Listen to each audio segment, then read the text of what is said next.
Hello students, Instructor Wedemier here, SS1000 Student Success Instructor here at UMA. And the content that we're going to be discussing today is developing personal responsibility and how personal responsibility can support us in our day-to-day lives along with our educational experience and future careers. Let's dive in. When we're discussing personal responsibility, we want to adopt a creator mindset. What is self-responsibility? Why is it the key to creating the life you want? Personal responsibility is the ability to respond wisely and make choices that move you closer to your desired outcomes and experience. So, personal responsibility will help support us in reaching our goals and making those choices in our day-to-day lives. When we're talking about our mindset, that is a collection of our beliefs and attitudes. Our mindset affects the way we see a situation along with your influences on your day-to-day choices.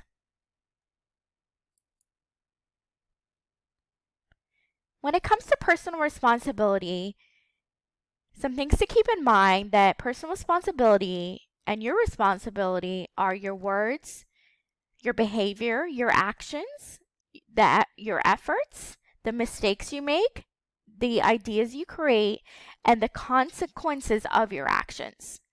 The things that are not your responsibility are other people's ideas, other people's actions, and the consequences of other people's actions. Other people's beliefs are not our responsibility. Other people's mistakes and other people's words are not our personal responsibility. Just keep that in mind. When we're accepting personal responsibilities, successful students tend to adopt a creator mindset, which is more of a positive mindset, and we'll talk more about that. And they master a creator language, which is more of a positive, good outlook type of language. And they make wise choices. Struggling students tend to accept the victim mindset.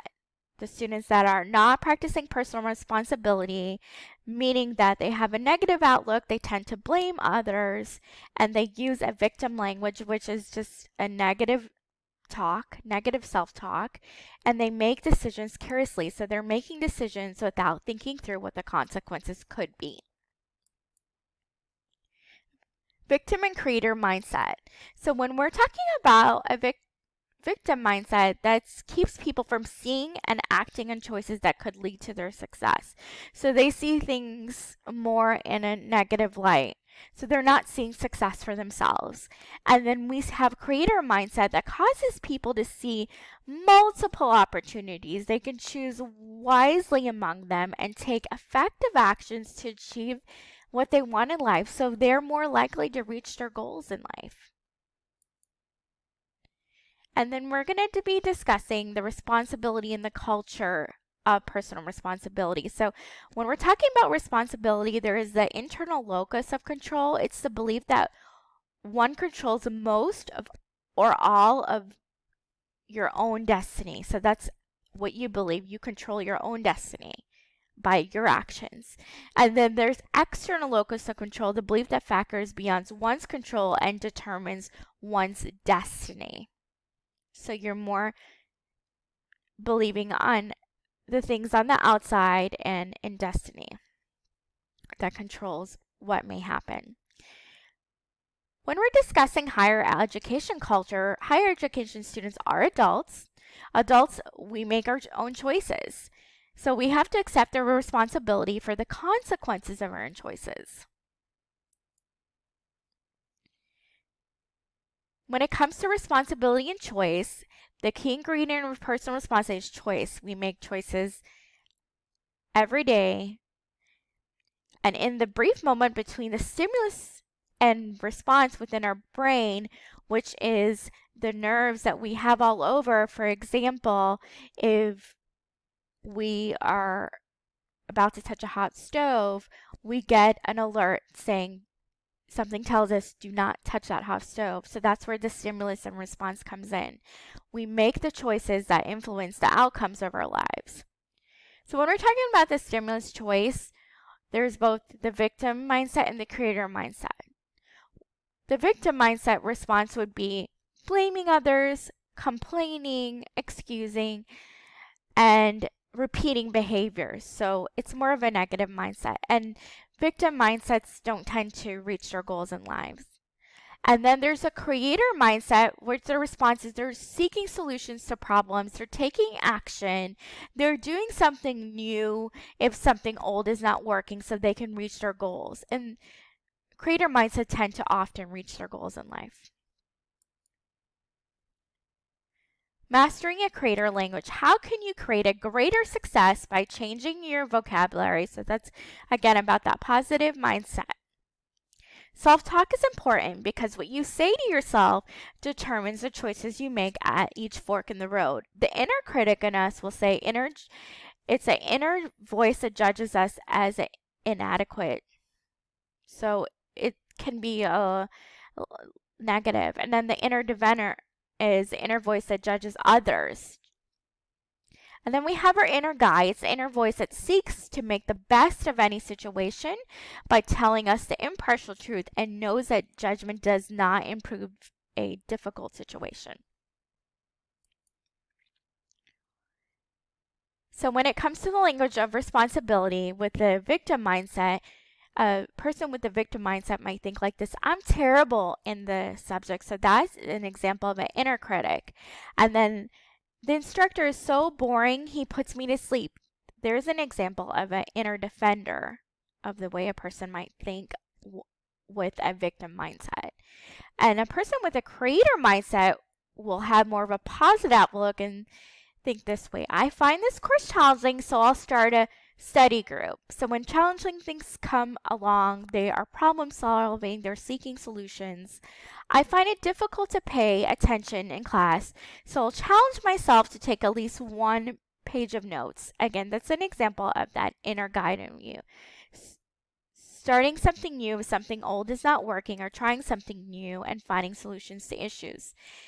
And a person with a creator mindset has a creator language, a positive outlook. They accept ownership of the situation.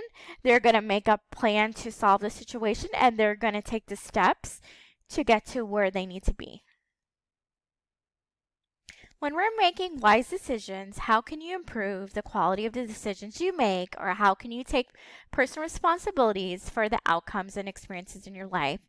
So we might be asking ourselves these questions on a regular basis. Shall I work full-time, part-time, or not at all? So we're continuing to make important decisions throughout life. Do I need to drop a course that bores me, or should I stick it out? Should I study for my exam or get my coursework down, or should I go out with my friends?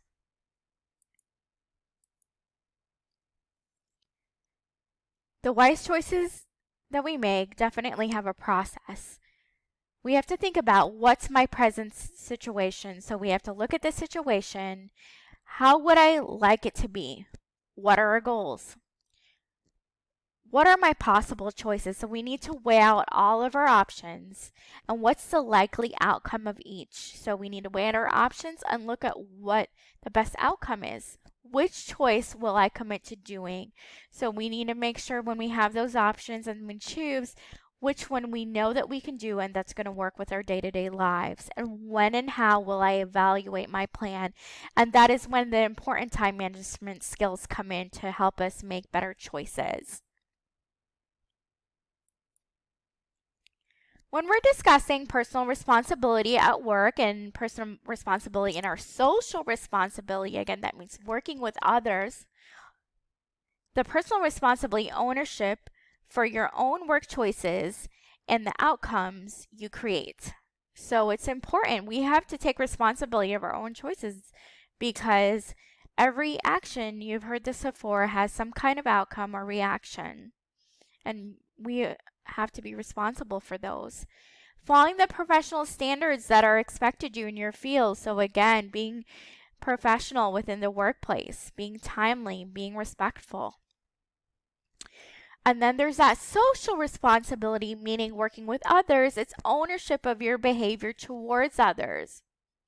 And then corporate responsibility as well, following the policies and procedure that are happening at your job. And then we have to make sure that we're staying committed, following through on our promises, that what we say we're going to do, that we actually follow it through and we get it done. Identify the personal responsibility commitment that would also have a positive impact in your workplace. And choose a social responsibility goal so you can continue to grow within yourself and with working with each other. Learning responsibility. Accountability and responsibility are two of the most important skills you can learn to prepare for a social career. Practice your career skills now and before the first day of your future career.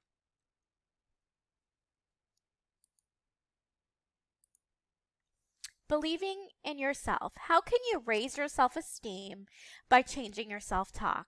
The greatest weapon against stress is our ability to choose one thought over another. William James.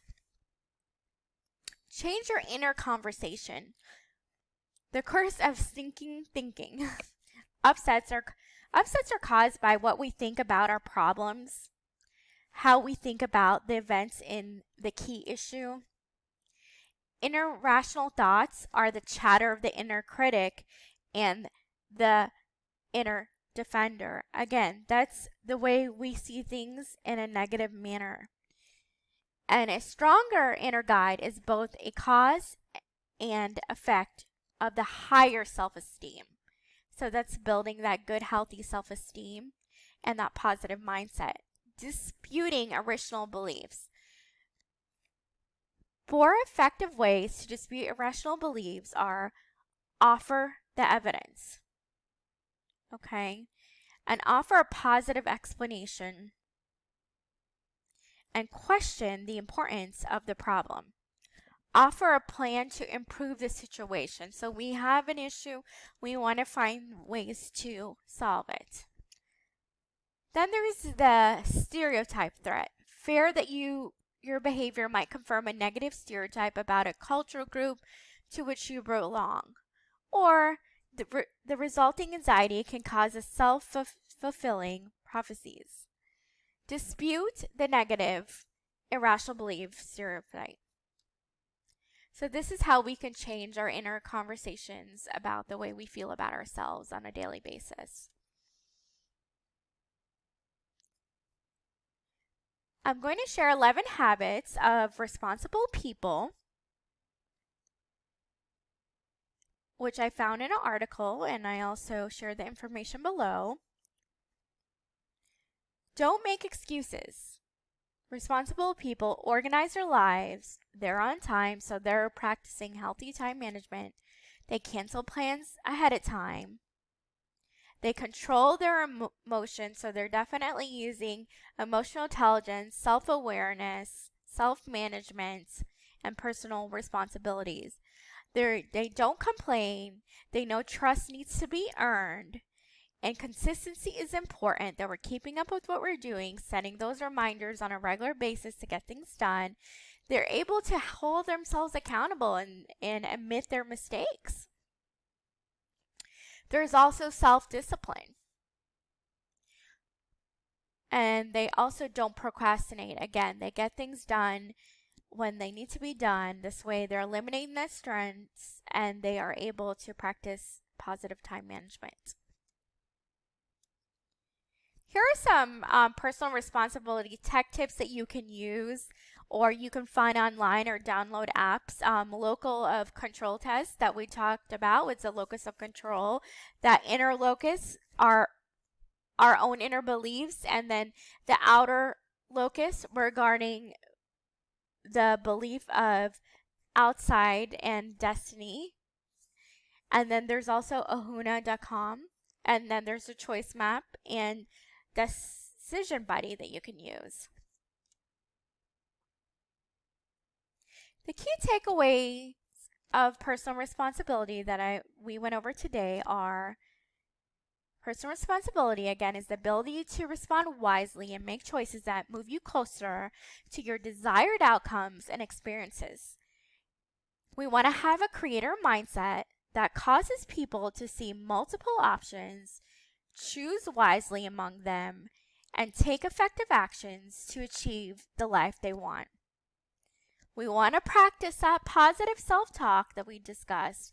It's important because we want you to say to yourself, that determines the choices you make at each fork in the road. So when obstacles come along, you want to have that positive self-talk and those positive thoughts to help you get through those obstacles. Thank you, students, for taking the time to review the content over personal responsibility. Abraham Lincoln once said, "You cannot escape the responsibility of tomorrow by invading it today." I hope that you find this content helpful in your day-to-day lives along with your educational experience and future careers. As always, if additional support is needed, don't hesitate to reach out to your instructors.